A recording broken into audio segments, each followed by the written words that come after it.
Okay guys, isa na muling mapagpalang umaga, tanghali, gabi po sa inyo lahat. Sana po ang lahat ay nasa mabuting kalagayan at ligtas po sa anumang kapahamakan. Sana po kayo dako ng mundo naroon. Ako po muli ang inyong lingkod, Maestro 21 TV. At sa ating video ngayong araw na ito mga kalingap, ay tayo muli po ay magbibigay ng ating panibagong reaksyon tungkol nga po dito sa mga komento.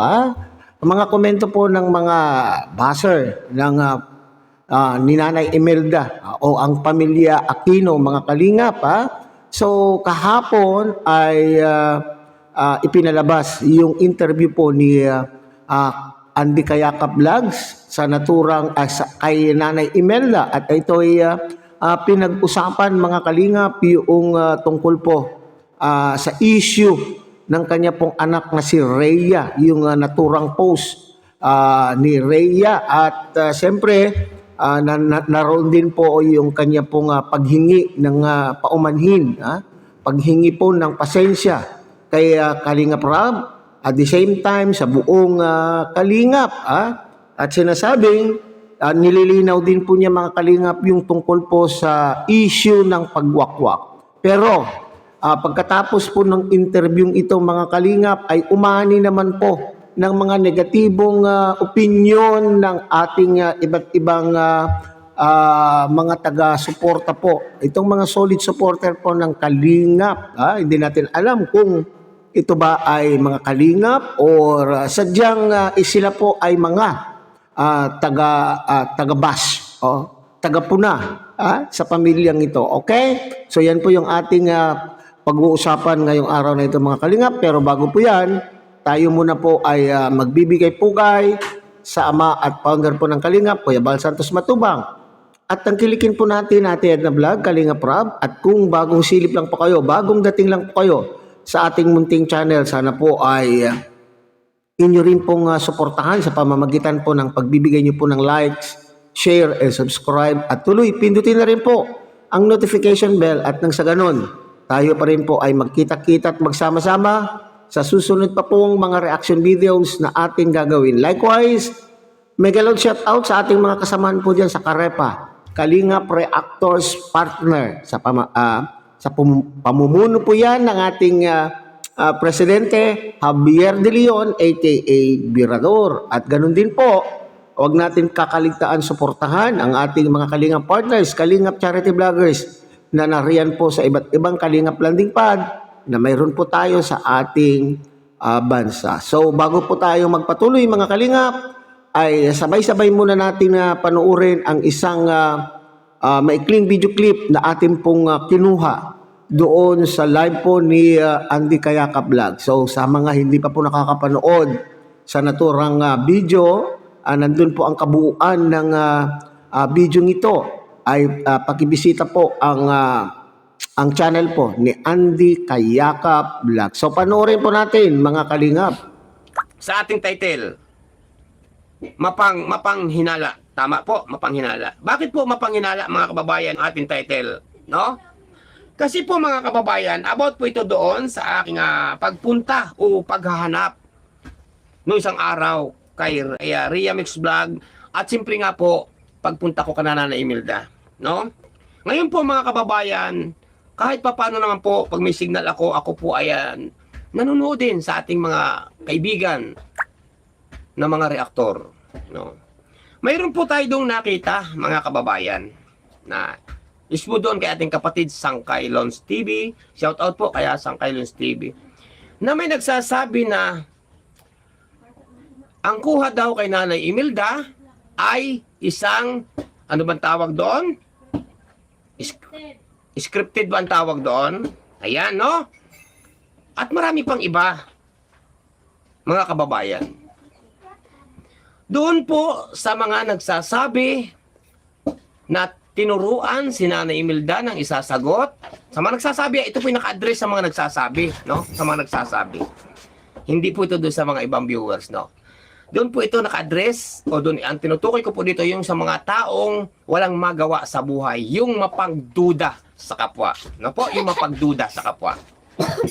Na may nagsasabi na ang pagkausap ko po kay Nanay Imelda ay para bagang ang pahiwatig ay hindi naniniwala.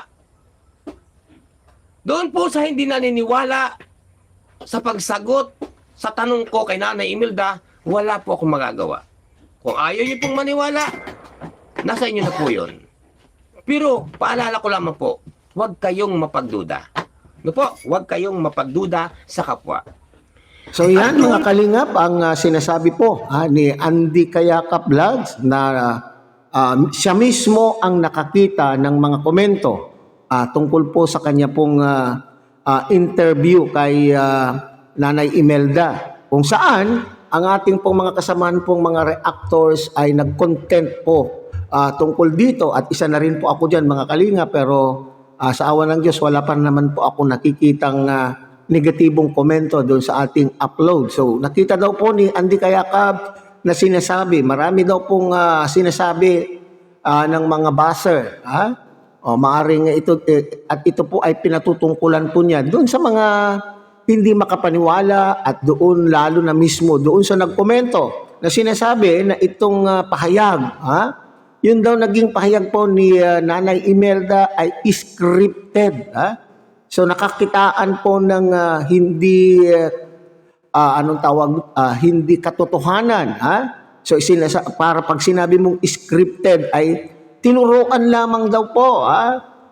Tinuruan lamang daw po ang kanya pong sasabihin upang sa ganon ay gumanda ng kanyang gumanda naman po ang imahe po ni Nanay Imelda sa ating mga taga-subaybay, at ito naman po ay pinabubulaanan ni Andy Kayakap na kung ano daw po yung kuha ng kamera pagpasok, pagkatok sa kanyang sa bahay po nila Nanay Imelda ay siya naman din daw pong nakikita po natin sa video na yan. Okay?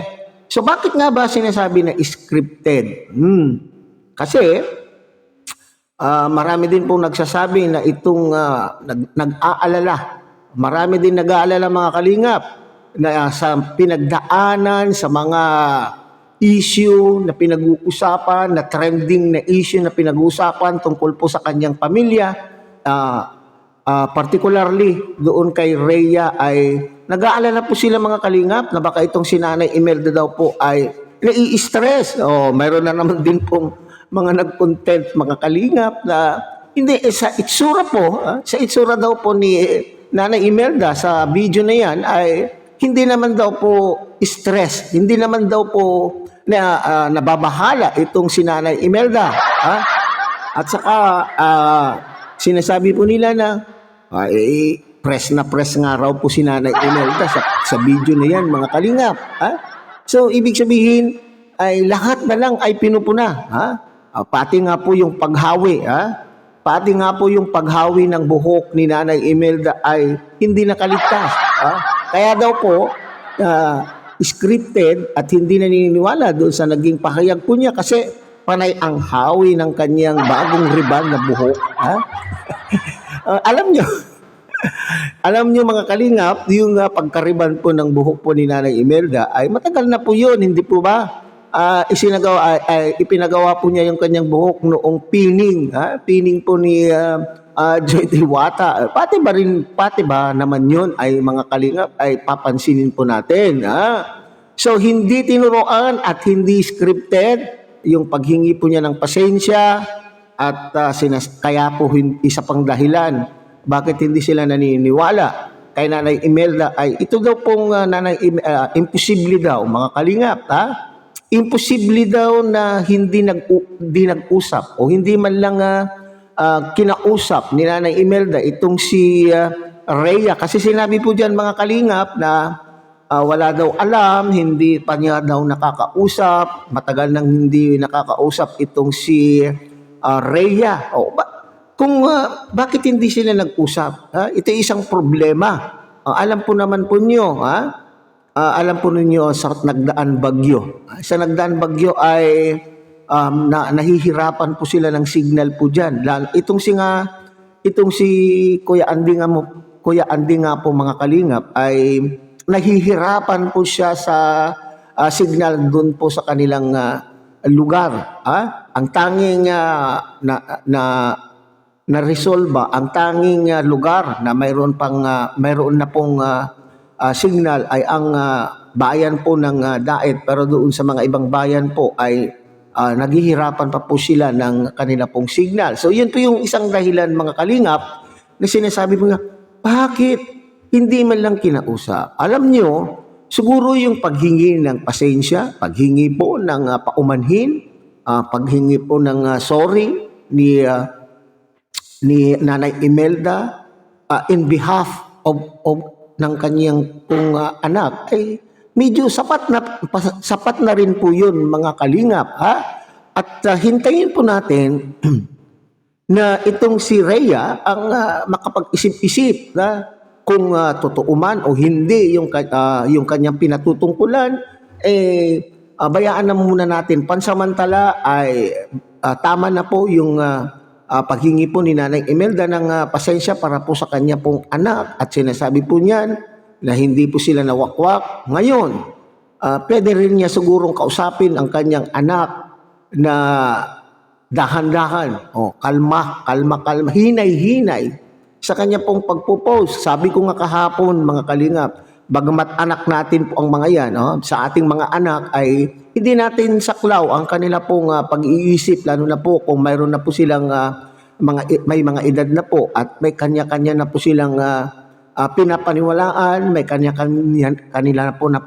kanya-kanya na po silang mga desisyon. So hindi natin saklaw ang kanila pong pag-iisip. So ang pwede na lang po siguro gawin ni Nanay Imelda, mapagsabihan, pangaralan ang kanyang anak. So hintayin po natin mga kalingap kung hanggang saan makakapag-ngilay-ngilay itong si Rhea at makapag-isip ng tamang gawin para maresolba ang problemang ito mga kalingap.